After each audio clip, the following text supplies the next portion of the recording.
we go. Good morning, everybody. Welcome to today's episode of Coffee and Pan Dulce. Today we have Christian Kino, Jenny-Jaymes Gunn, Rafael Prieto, and Barb Bacon, and of course your intrepid pseudo-host, Stephen DiFiore. Christian, take it away. What are we talking about? Oh, and St. Bernie, of course. Yes, that's right. Don't forget St. Bernie. Him. Yeah. Well, good morning, everyone. I'm Christian Kino, one of your co-hosts on Coffee and Pan Dulce. I started off with what it's called ranchera music. We should have a show just on music, the different kinds of musics and stuff, and how all of us can dance to almost all of them except all of them. So we'll just that'll be our show. What can you dance to? So as Stephen said, welcome to Coffee and Pan Dulce. Today is May the 26th. Just 2 more days before Memorial Day weekend and the unofficial start of summer here in North Carolina. It has started already. We're in a mini drought, I believe. So before we get started to talk about our topic today, and we'll talk about briefly current events, let's go around our Brady Bunch screen and introduce everyone. Everyone introduce yourself, so it allows us time to share. I'm just out of sync this morning with all my jokes. I've said 4 jokes this morning and I've got 2 laughs. So who wants to go? They were more rueful laughs of like, oh, we feel sorry for him, so we'll chuckle. That's right. They're like, oh, I feel like he's trying so hard for his jokes. All right. So I can't see the Brady Bunch screen. So let's go. Okay, let's do this. Jenny, Rafael, Barbara, and Stephen. How's that? Okay. Sounds good. All right, here we go. All right, good morning, everybody. Christian must have stayed up too late or something. That's usually he gets a little slap happy when he stays up too late watching movies. I am Jenny-Jaymes Gunn. My buttons would be the National Organization of Women, Charlotte, Moms Demand Action, Black Lives Matter, and Protect Trans Kids. So next. My name is Rafael Prieto. I am a journalist local here in Charlotte. This is my unofficial class of English. If pretending to master the language. Oh, from us. From us, oh no. And my button always is immigration reform, immigration reform, immigration reform, immigration reform, immigration reform. Got it. Good morning, I'm Barb Bacon. I'm a healthcare advocate here in South Charlotte. And my buttons would be Black Lives Matter. I have 2 mulatto, a niece and a nephew. We want gun control and healthcare for all. Thank you. And I am Stephen DiFiore. I am the recording secretary for the Mecklenburg County Libertarian Party, and my buttons are end qualified immunity, and certificate of need, and end the overseas wars for oil. Ooh. Excellent. I guess it's my turn now. Sorry, I'm losing my train. Jenny, I actually went to bed early last night, and that may be what I got too much sleep. That could be. You're just like one step off. You're just like a little bit more off than normal. I mean, you're always a little off, but but it's okay. Yeah, that's true. I'm a little off. Okay, so I'm Christian Kino, one of your other co-hosts. We are Mama Ruthless today. We miss you, Mama Ruth. She is out doing some very important things, like she's not able to join us today. We hope that we'll be joined by 2 special guests. I don't think one of them is going to join us, though. We had invited Mark Jarrell to talk about our topic today, Commissioner Mark Jarrell. He was not able to make it because of what he's doing. And so Susan Harden, our former county commissioner, for my district, actually District 5, would be joining us, I believe. I know she has some classes and stuff, so we hope that she'll join us. Also, Aulette Albright, who's also a community advocate here in Charlotte, we're hoping that she will be able to join us, but we're not exactly sure because she advocates for things here in Mecklenburg County. So, as we always do on Coffee and Pan Dulce, let us salute to our neighbors. I have switched to oat milk, OAT milk per Jenny, and I like it, but it's so expensive. So I just thought I'd share. I can see why it's hard for people to eat healthy. For just a small thing of oat milk, it's $3.38. For a Wow. whole gallon of skim milk, it's $2.98. Yeah. So, you know, So what was the price difference again? 338. $3.38 for a quart, Mhm. Mm-hmm. $2.98 for a gallon of skim milk. So basically 40 cents to make sure your heart doesn't explode.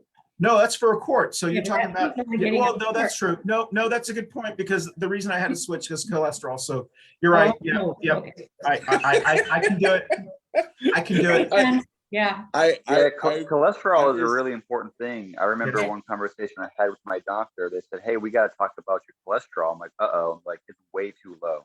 Mm. Oh, Right. yeah, You totally. gotta start eating fats and oils and avocados." And I'm like, "Wait, you're telling me I have to eat more avocados? All right." Oh, Mm. you have to fall on the sword there. Yeah, no, I am his accountability coach on the health Yeah, that's thing, right. so I'm trying to keep it Rafael. alive. Christian, Yes, sir. huevos rancheros and grits, Yes, the shrimp. That will be my recipe to you. yes. And Well, lobster. I- Every day lobster, one lobster in daily. that's, well, okay.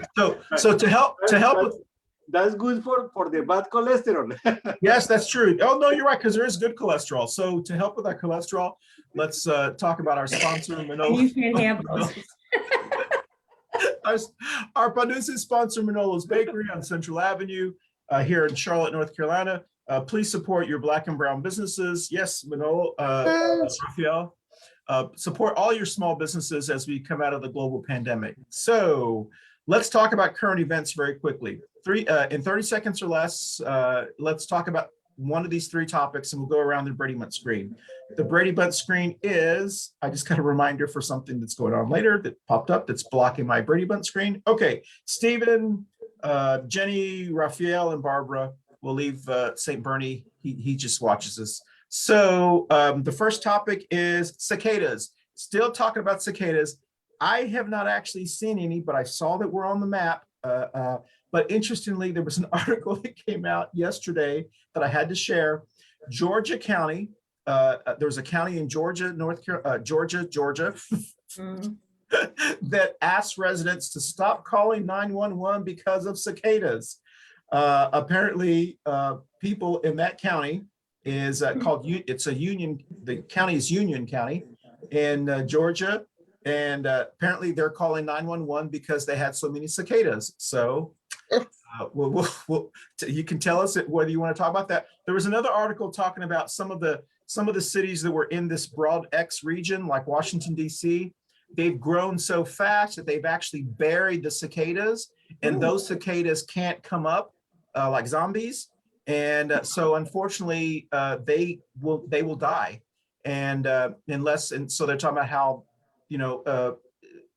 growth expansion has really hampered, and the cicadas are part of the cycle of life because birds need them to eat during those cycles and so forth. So how it just affects everything. So if you want to talk about that. Second thing is, Barbara Bacon sent us a video this morning of one of our favorite sons, DT Jr., talking about how our military is woke, the woke culture. It was interesting you say that, Barbara, because that's kind of what it's this phenomenon that they're doing Really now. understand what it is. It's we can talk and see if you know what he meant.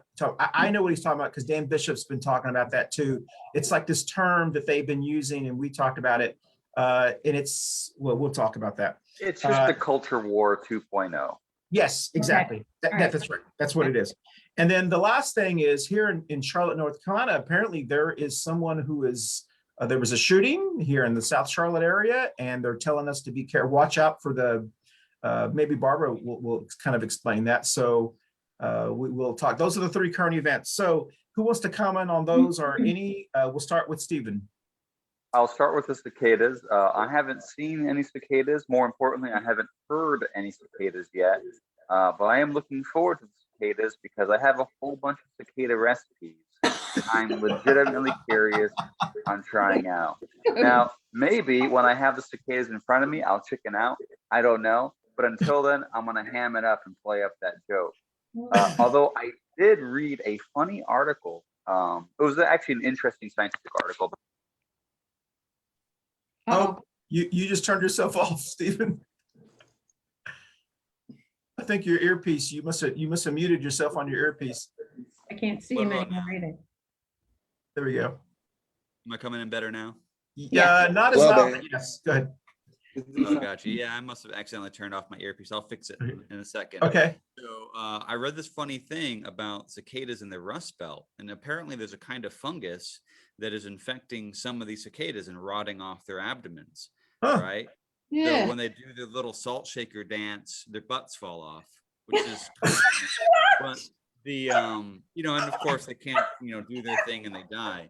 But the funny thing is the fungus infested cicada butt has a chemical in it that's similar to psilocybin, which is the psychedelic and magic mushrooms. Oh, Oh, no. Have a cicada trip. so you're going to see a bunch of ravers looking for cicada butts. Yeah, so if you're in the Rust Belt, you might be able to trip on some cicada butts. Let us know how that works out for you. That is funny. That's a business opportunity. That's right. Hey, Yeah. we're on drugs. We're on cicadas. Okay. Jenny, you're next. Yeah, it's always crisis and opportunity, yin and yang right there. Yeah, I'm really upset that I haven't got to see any cicadas. I feel like I'm being ripped off. I was promised cicadas, the cool ones, and I haven't seen it. I want a good coming out party. This is very upsetting. They better show up by June because it is That's right. Pride Month, That's and I right. want the coming out party to happen by then. So they got this weekend to get the hustling, or I'm gonna have to go driving or something. As far as the woke culture, I'm not sure that they understand what that word means. Yeah. So I don't pay those fools no mind on that kind of stuff. They're just, it's just like the political correctness. They are upset that people are actually kind and use less harmful language, and that's supposed to be really terrible and politically correct. If that is a problem, then It's again, I guess Yeah. that's why you end up storming capitals. I don't know. Yeah, that's right. We'll just use some UV light and it'll all go away by the summer. It'll be okay. Steven, she's taking your impression. So the fools are just fools. I Yeah. don't let them be fools. My shtick. I've been doing it for a while, but that's okay. I'll still give you credit. You do a really good impression. It's a tremendous impression. Exactly. Everyone All right. says almost as good as mine. Rafael, you're next. First, related with the cicadas, there are two kinds. The ones that we are getting right now, that are underground for 17 years, but is another kind that is that goes underground, use 1 year. Okay. And, Okay. Let's see if this works. Okay. Is that the song?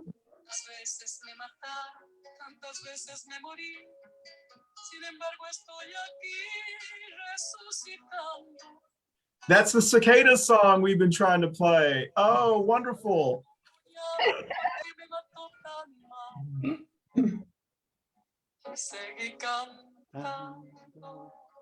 Oh, that's beautiful.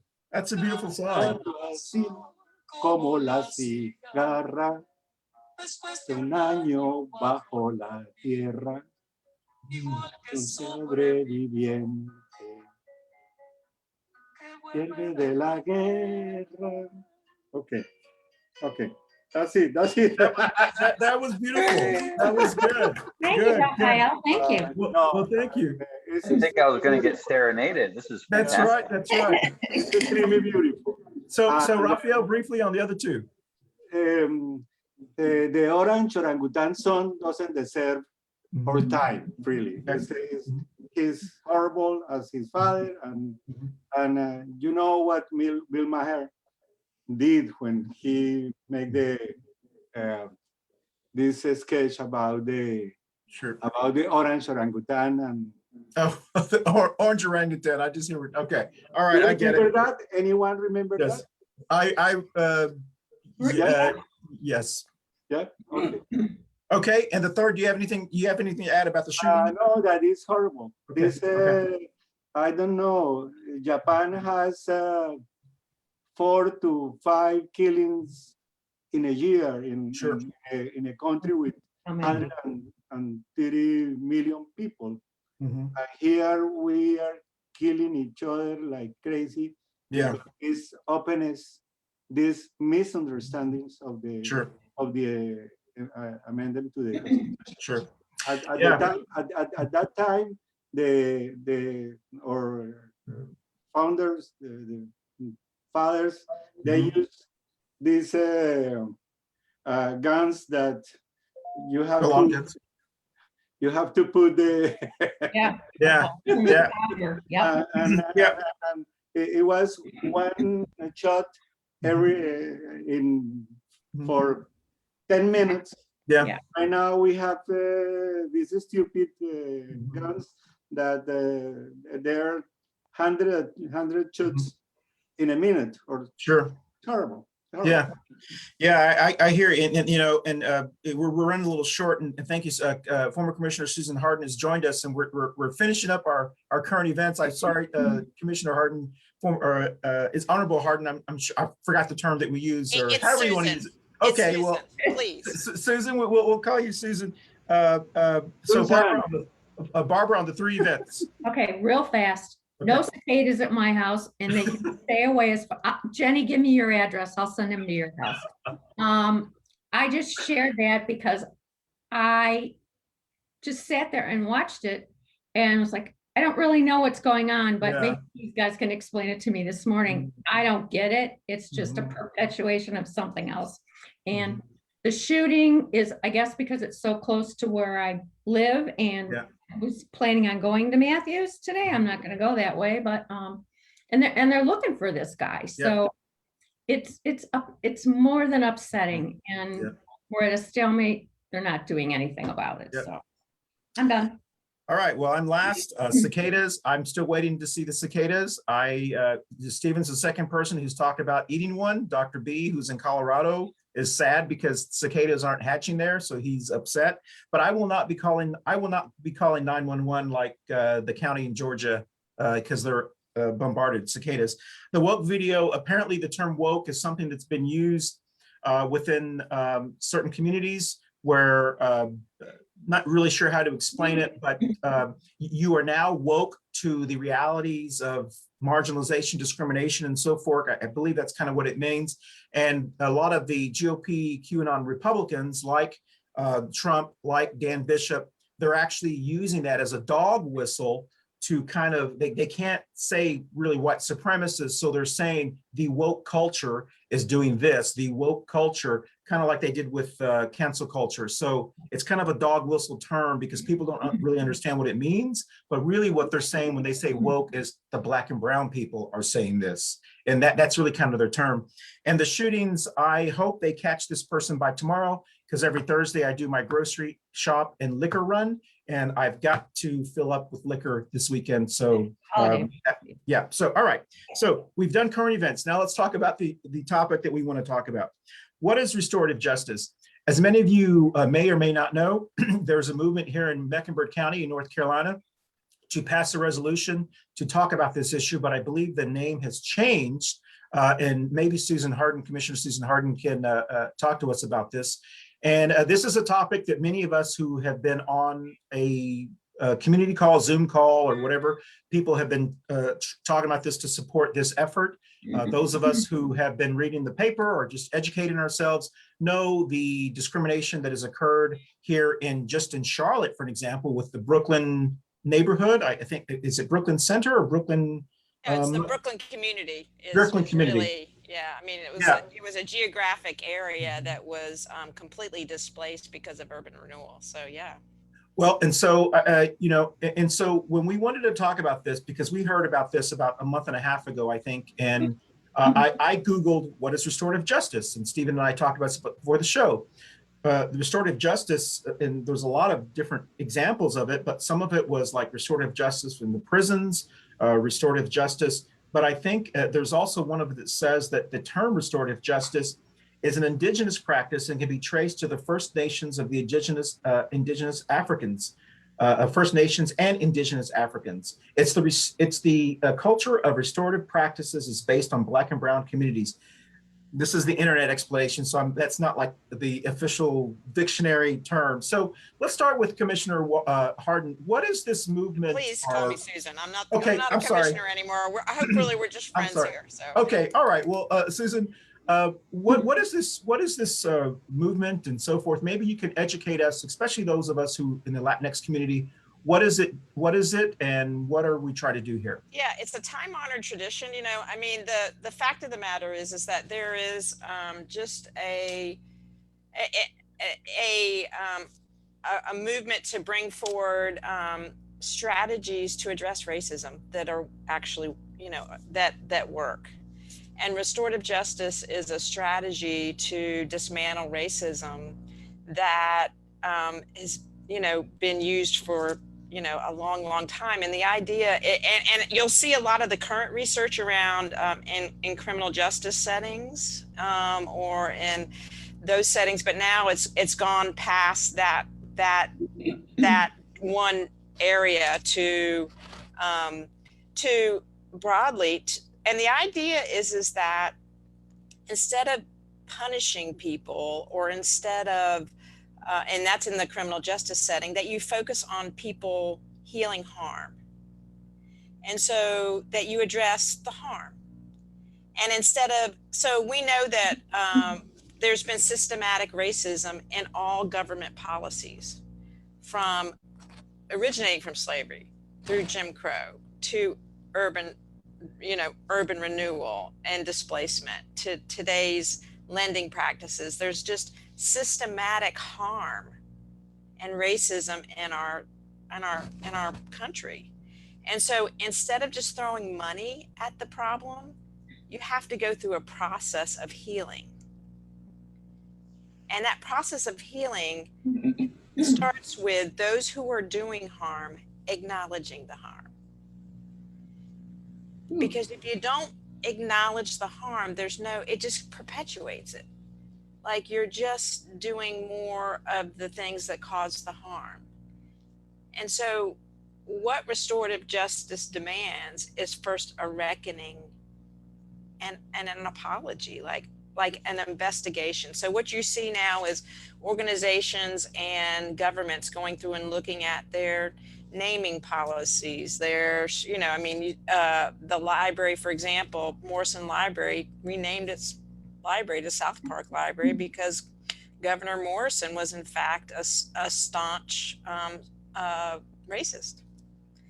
And so more South Park, not what was formerly Morrison Library, it was voted on by the Library Board of Trustees as a restorative measure to remove the name, address the harm that naming has created in our community, that insult, and pull that off of there. And so you're seeing organizations go through a restorative practice of first trying to investigate and own the places where they've harmed communities. And so that's the first step. And so and then the second thing is then you have to fund healing efforts targeted towards the groups that were harmed. So there's got to be then funding allocated to that. So that's what the Board of County Commissioners is doing in their budget this year. They're asking for the county manager to go through a restorative process where they go through and review all of their policies, all of their past practices, and, you know, just create a report where they've participated in decisions that harmed Black and Brown communities. And then the second thing they have to do, what they put aside, is $1 million, which is a start. It's not even, like, just so you know, like they estimated when they did urban renewal that the cost of displacement from Brooklyn Village in the 1970s was $75 million at that point in time. So you think of what just the present day value of that displacement is nowhere, I mean, we're talking, close to $1 billion, so just in that the reduction in wealth to that community.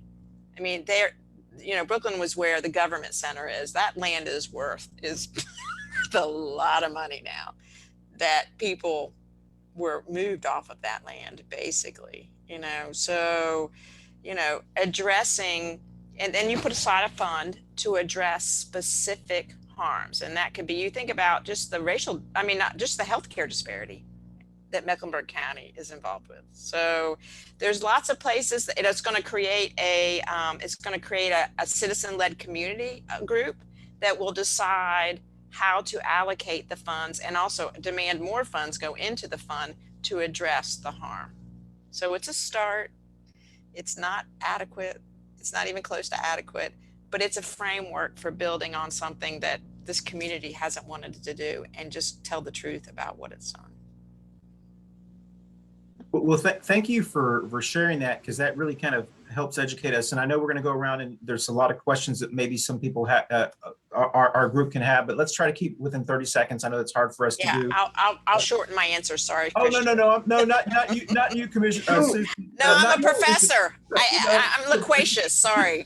So, no, not you. I was talking about us. If you watch our show, I do watch the show. We have we're rather verbose group. That's right. We have to mute ourselves. All right. So I don't understand why. I completely get this. In order for us to move forward, and I know our country has been trying to move past this, let's just say, for example, slavery. For example, we've been trying to move past this. We can't move past this until we all acknowledge it was done, it was bad, and let's move. It's like in a relationship. If you're in a relationship with someone else and you have a really bad argument, if you just continue just to act like it didn't happen, it continues. You have to sit down and say, I appreciate the fact that you hate that I drink Miller Lite. I will switch to a better beer, and then we will move forward. That's how you move forward in families. So on a serious note, anybody have any questions for Professor Susan Harden? Yeah, I have a question. So am I coming in loud and clear? Am I still Yes. mic trouble? Okay, cool. So you mentioned the first step is acknowledging the past injustices, right? And on its face, that makes sense. But I've heard that from politicians, policymakers at the national, state, and local level for a couple years now. And everyone acknowledges that, redlining is really bad. The racist policies put forth and enacted by, first Woodrow Wilson, and then the uneven distribution of the New Deal policies, and then, all these sorts of things that disproportionately impact one segment of our population versus another in the Charlotte area has led to the creation of the wedge and the crescent, right? Anyone who knows a lot about local demographics knows that you have the wedge of wealth where like the South Park and Valentine area is, and then you have a crescent of more disparity where there is less economic opportunity historically. And you mentioned the library, renaming the library, but if I remember correctly, the Morrison Library is in the wedge where all the wealthy, mostly non-POC people live anyway. So are there any restorative efforts to improve the libraries or build new libraries in, let's say, the Crescent, where POC communities actually are? And with regards to one thing that we know increases the ability of communities to do better over time is increased access to education. So are there any plans to improve educational opportunities in the Crescent? And one of the problems that, a lot of education reform-minded individuals like myself, for example, have with the way we fund education is funded by property taxes. But that just means that the wealthy areas have better access and the poorer areas have bad access because those schools don't have the resources they need. So are there efforts in place to actually improve the amenities offered by the county government in the places where these communities actually are? Yeah, I would say that there are. I mean, so for example, this county commission has tried to, again, require equity investments in parks in places where parks weren't put, for example. So you're right on that there is, there's lots of greenway amenities running north to south, right? For example, if you look at the greenways, that whole east to west is not happening. So you see conversations now about the people who need that system the most have the least access to it as a way, to utilize bikes to get to work and all those kinds of things. And so, but it's not adequate. It's not adequate. And the system is working just as it's designed to do, which is funnel resources into the places that need them the least. And so, so it's not, I would say some, not enough. And this restorative process, though, reminds, the thing that's good about it is it puts forefront the notion that we're going to tell the truth. And so it's the idea that what we're doing harms people. So I think that it puts in front, it's that religious tradition of kind of, again, confession, telling the truth, acknowledging our wrongs. If we don't do that, there's nothing that's standing in the way of the system. It's just not. And so, what this does, where I live in South Charlotte, it reminds all those people that those signs in the yards that they have about my family, believes all these things, that has to mean something, right? And so, and it reminds people what those steps are, that you have to actually put thumbs on the scale of other communities and make those investments. And so I hear what you're saying, Stephen. It's not enough, but without restorative justice, you don't have the truth telling. I have a question. So I just went away. The reality is when they're going through, it sounds almost like an audit, like they're going through piece by piece, department by department, and kind of auditing our practices and trying to come up with better practices, or at least identify where we need to put our emphasis. Is this going to be published somewhere? Are these findings going to be published somewhere? And what kind of transparency are we going to see? Because if it's just held inside the county, for example, and we don't get to read about it, and we don't get to read about what the connection will be on the action steps after the findings and the truth telling, where could a normal citizen like myself access all this?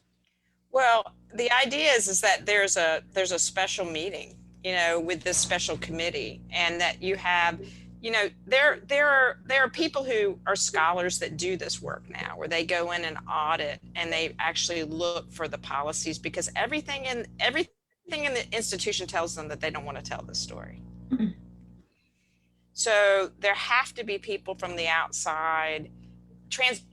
You're so right, Jenny, that the thing that is absolutely necessary for this to work is transparency. And so that we've got to keep pushing on that as a community. Like, when are we going to get these reports? Who's going to have access to the information? Because, the harm is so deep and so bad that people don't want to tell the story. It's just awful. Well, and that's kind of my fear, because I compare it to the situation that my community is battling with now with the non-discrimination ordinance, and how the city council is kind of like, well, we don't want to do it this time, and now it's been pushed back to August. And so there's this little tap dance going on, while other cities are passing it in North Carolina. Like there's been 8 or 9 cities. And I don't get that, because it would pass like that and it would be fine. Yeah, so there's this weird deal, and I got to blame my own party. I got to blame the Democrats because we've got a 9-2 advantage on the city council, and I scratch my head and I go, And they're all "You've going already to got the vote for it. verbiage. We've got the verbiage already. We can take the other. They've already got it in front of them. The city attorneys have already looked it over. The EEOC is very clear on discrimination on how you can write this.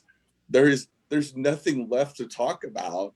It's just it's already written. It's all you got to do is just put it up for a vote and let the chips fall where they may. And so in the conversations, that's kind of what I'm worried about with this restorative justice. Only from the deal that luckily there's several large groups here that we're pushing, and we're not going to allow it to be swept under. I hope that there's enough groups that are going to hold the county commission when they're going through this audit and they're truth seeking, that the truth actually gets discussed and there's a transparency to the truth. Because if we say, just like Stephen said, if out in the Crescent there's no improvement, where the communities that have been harmed, if we want to do the harm reduction process, we got to identify it, but we all got to know, that way we can push them and hold them, because we know all entities are not going to want to be held accountable. Like the city council, for example, on this NDO, this process could get mired down the same way. And that is my only concern. What is there specific community groups outside of the county commission that are kind of auditing or watching this process, and who would that be? There are actually 50 groups that have signed on to the restorative justice process, from churches to, there's 2 actual restorative justice organizations, one out of the Greenspan Center, another one out of the International Minority Coalition. And so there's people who are looking at this very closely.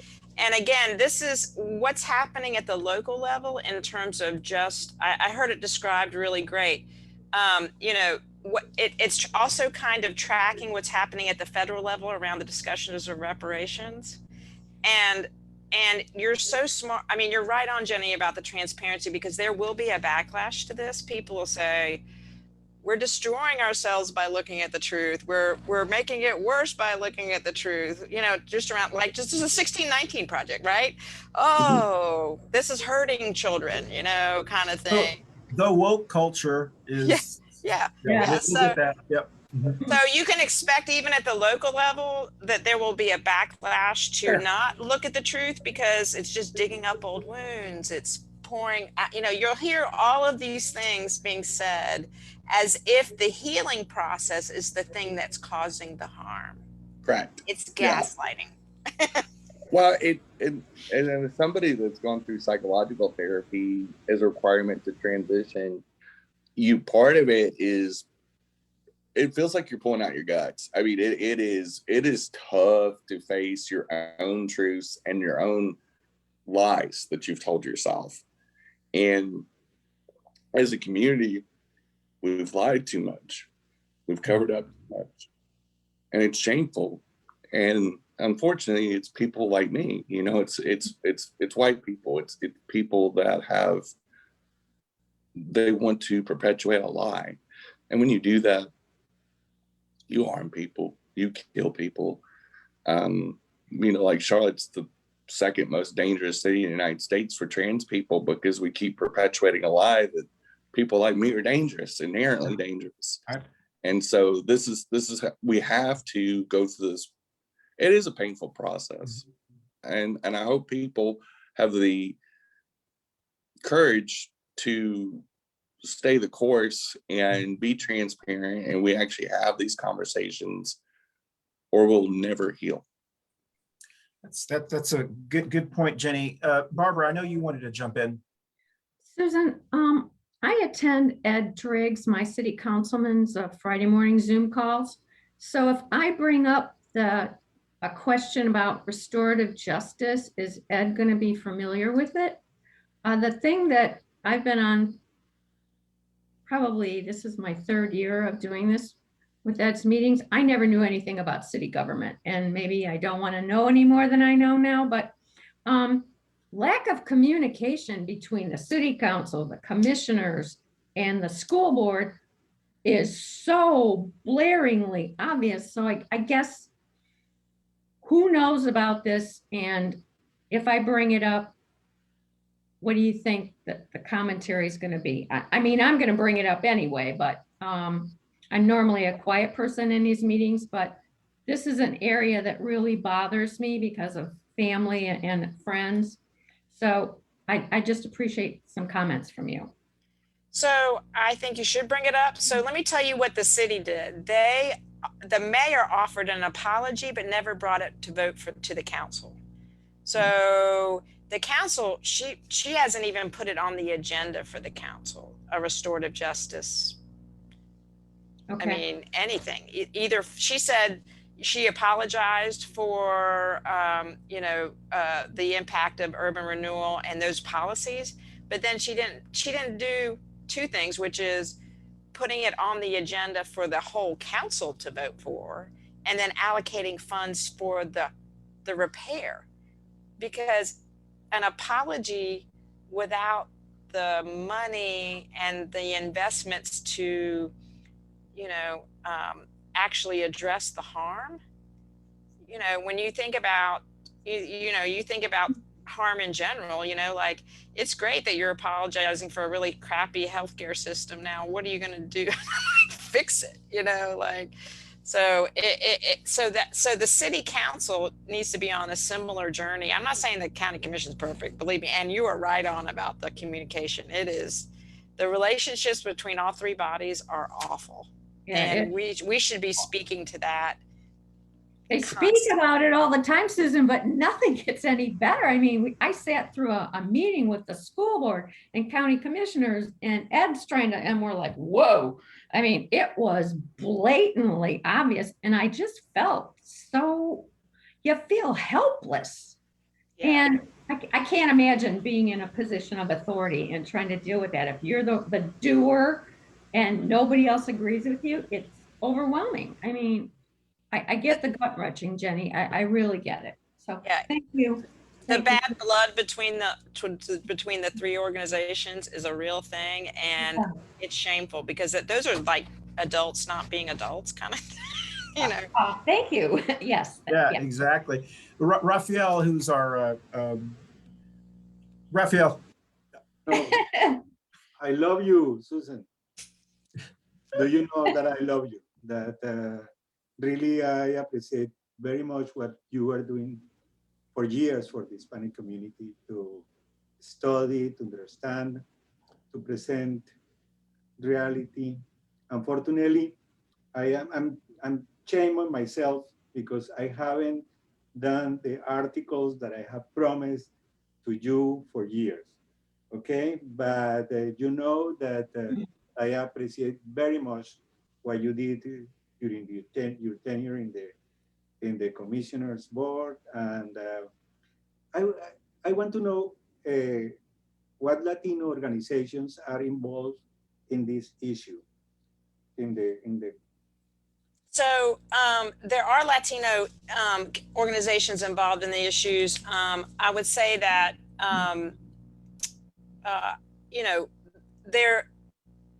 we need to increase the number of Latinos, because I think that it feels very Afrocentric to people. Okay. Just to be honest with you. Okay. And restorative justice is not meant to be an Afrocentric effort, because there's lots of harm on all kinds of ways. And I have to say that Black racial equity is definitely a part of a key part of this voice. And so we don't want to pit communities. So for example, the International Minority Coalition, which is, ideas that brings around not just, people who were enslaved in America, but, or what about around the world and all that kind of stuff, I mean, it and harm at lots of places, that we can be allies for each other. and recognize that we might have to address this community around the specific harm and this community around the specific harm.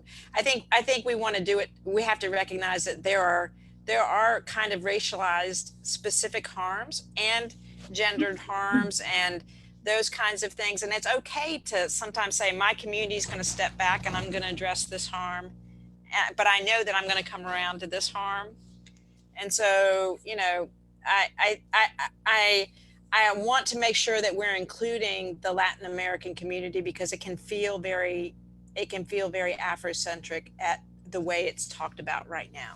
I just want to remind that everybody that there are 40,000 Hispanic undocumented in Mecklenburg County. Absolutely. That they are not included by the federal government in the stimulus checks and stimulus. They were included in the Obamacare. They usually are punished by the state government with measures that tarnish their opportunities of employment. That the situation really for the community has been very hard. However, the people have continued working right now in the middle of COVID-19, in the middle of all the odds that they have to overcome, including the 17,000 people that were deported, Hispanics that were deported by the 287G. The city and the county had to be aware of our existence and our needs. Rafael, I make a commitment to you to be better on that front. And so I need to do more.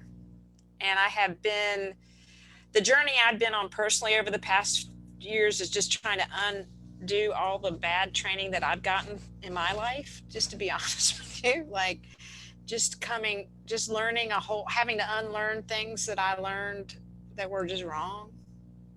You know, what Jenny talked about. I've been on my own restorative process, but I'm going to do more, Rafael, and I commit to you to that. And you've done, you don't owe me any articles, so I don't even know what you're talking about. I owe you. You know, I want to jump in real quickly because we do value everyone's time. And we don't want to go over it on this show as we always do. But Professor Harden, you said something that I think is so important for our Latinx community. And we've shared these stories since we started this show, almost 2.5, 3 years ago. Mama Ruth has shared it, and Jenny and Stephen, Barbara, we've all shared it. Is all of us have been programmed in ways that sometimes the implicit bias stuff that we're not even aware of. And within our Latinx community, and we've had this conversation, depend on how light-skinned you are and how dark-skinned you are. We have been programmed, and I have been programmed that I'm white. I'm one of the white Latinos. So this is the way I should align with and so forth. And I tell this story all the time about my dad growing up in Fort Worth, Texas. He never knew that he had implicit bias and racism and bigotry, because when he grew up, the white sat in the front of the theater, the Hispanic sat behind him, and the black sat up front. In his mind, the whites weren't racist. They let us sit with them. And I said, but Dad, you couldn't sit with them, but at least we weren't black. That was the mindset. And we've had to deprogram him. Dad, they didn't like you either, you know? And so I appreciate what you're saying, because we all, especially within our Latinx community, we all have things that we have to deprogram ourselves. And I consider myself trying to be woke. I guess that's the term, which is what Dan Bishop is using now. And so with that, I'm going to shut up. And anybody else, because we do want to stay on time with the show, have any questions for Professor Harden? Yeah, so Professor Harden, one of the criticisms that I've heard about this restorative justice tract is that it is a lot of mostly Democrats, talking about things that happened before they were born, apologizing for policies done before they were born. And it's a lot of talk. And while you talk and you say, oh, we have to acknowledge this before we move forward, knowing full well that your opposition will never acknowledge it, seems like it's a good way to hedge your bets on ever doing anything anyway, so that you can, look good for the cameras during campaigns or when, politicians give speeches. And so there are things. A late friend of the show, Joel Odom, often talked about getting a hospital on the west side of Charlotte, right? And that's an area that doesn't really have a lot of easy access to quality medical care or medical care facilities.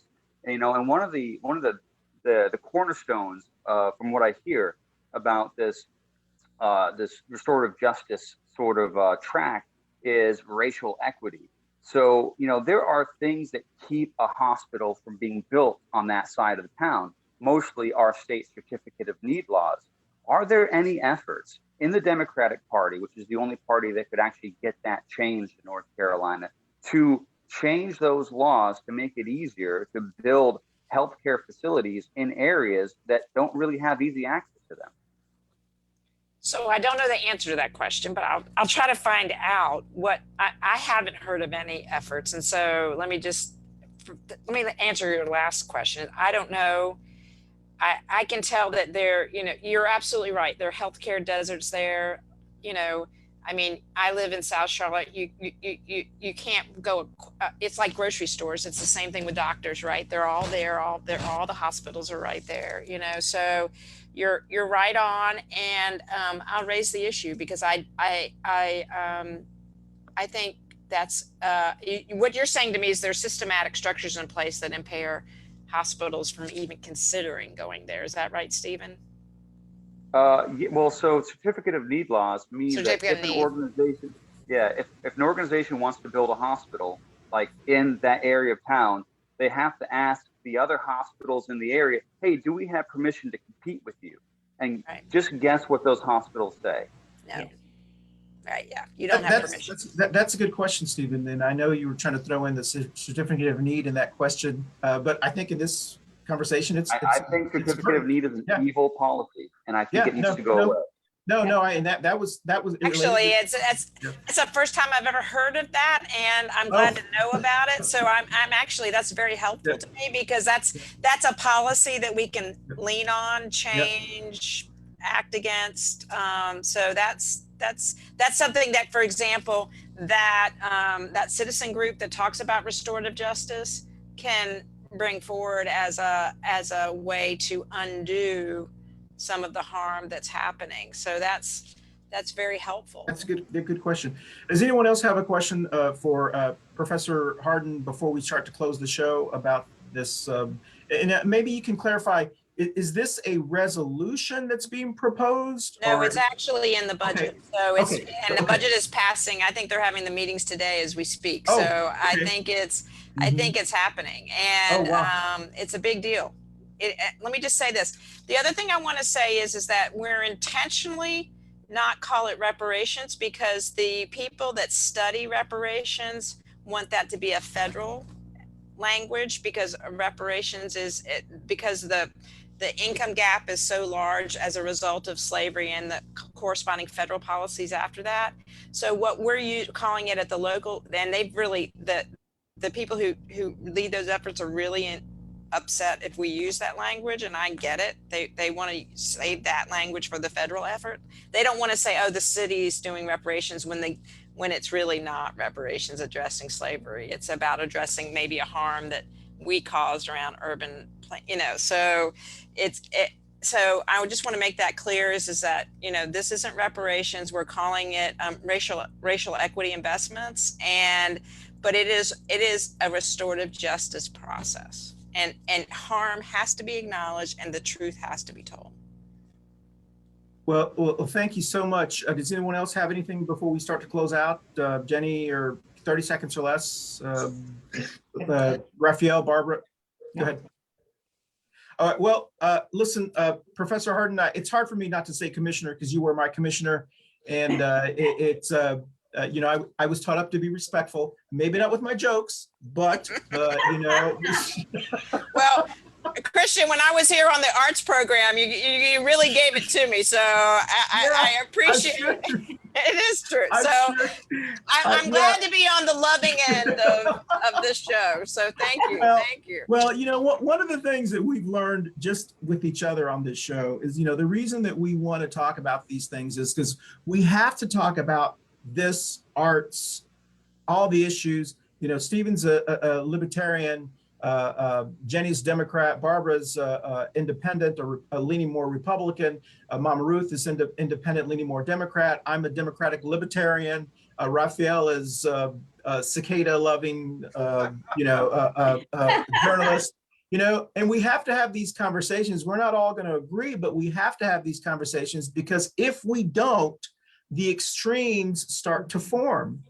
And you get the extremes like Dan Bishop, and then you get the other extremes as well. And we've just got to have these conversations. So I do thank you for coming on. I do want to say that I really appreciate the courage and the character and the judgment of those who have been pushing this, including you, Professor Harden, as well. The Greenspan Center, I believe, is also pushing this as well. We have to shout out to Commissioner Mark Jarrell, who is championing this. I believe one of the, I'm sure there are other people as well, because, one of the things that I have learned, and I think we all have learned in democracy, is it's meant to, it seems like if you want something changed, it's never fast enough for you, because democracy is meant to go slow. It allows people to throw wrenches into it. And so it's never fast enough for some of us. And it's meant that way so that when you do it, you try to get it as right as you can. And sometimes you do have to have someone like Mark Jarrell to say, I know these people are going to try to gum this up. They're going to try to say, hey, this or that, but this is something that has to be done and I've got to do it. Even though there are going to be people who say, and I can tell you, once this gets on, if they vote on this, it gets on the news, I go to watch the College World Series at the sports bar, they're going to say, well, I wasn't part of that. Why are you punishing me? I didn't take Brooklyn Village from those people. That's a term I'm sure they'll use here at this sports bar I go to, and they will start to gum it up. So I'm glad that you have someone like Mark Jarrell that says, I know that's going to happen, but we've got to do this because they're gonna hate it anyway. And so I just wanted to say that. Anyone else? Let's go around the Brady Bunch screen, and in 30 seconds or less, let's try to tell us where you're going to be. And we want to thank you, Professor Harden. The Brady Bunch screen that I show is, I can't see it right now, but I believe it's Jenny, Rafael, Barbara, Stephen, and Professor Harden. Well, I have several big Zoom things I've got to do next week and some in-person stuff. I do believe I have an event tomorrow night, but I don't remember what it is. Thank you for the conversation, Susan. It was very informative. In fact, that was some of the comments on our Facebook page. Melba weighed in and said, very informative, and she was going to keep pushing for the NDO. But I appreciate everybody listening. I hope we learned something from this and learned about the process. And I really, really, really hope it stays transparent. I really hope that if we're going to do this, and we're going to do it right, that the communication to the community and the accountability happens. That's my big fear. And also, that's also going to be exciting if it does happen too. So that's how change happens. Okay, it's my turn. Yes. I'm going to be today working in the house, in domestic duties, cleaning, doing everything that I'm supposed to do to maintain the house in a very nice way.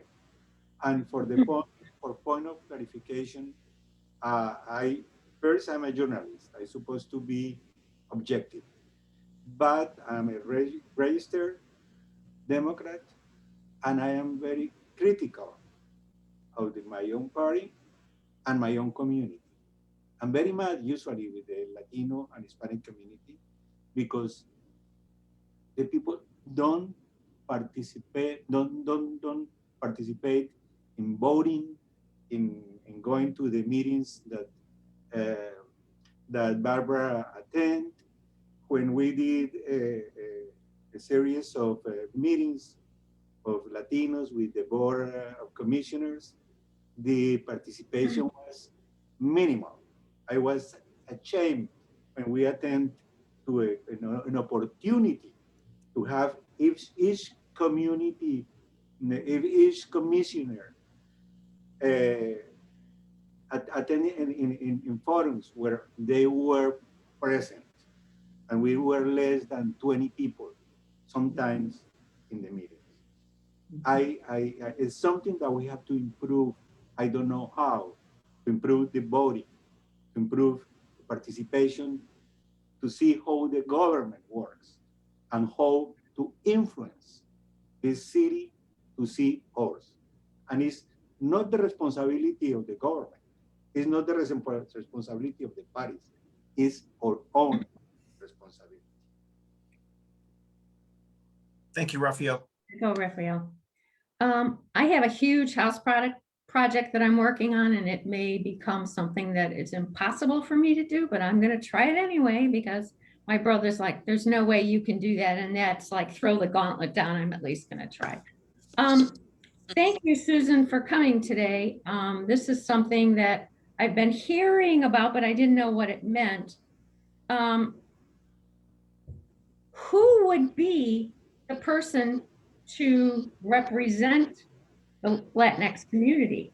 You've got Mark Jarrell. You need somebody that's counterpoint, and I'm not close enough to it, but I think because it's going to be a slow process and we know there's going to be people out there fighting against it, we need somebody that's really got some.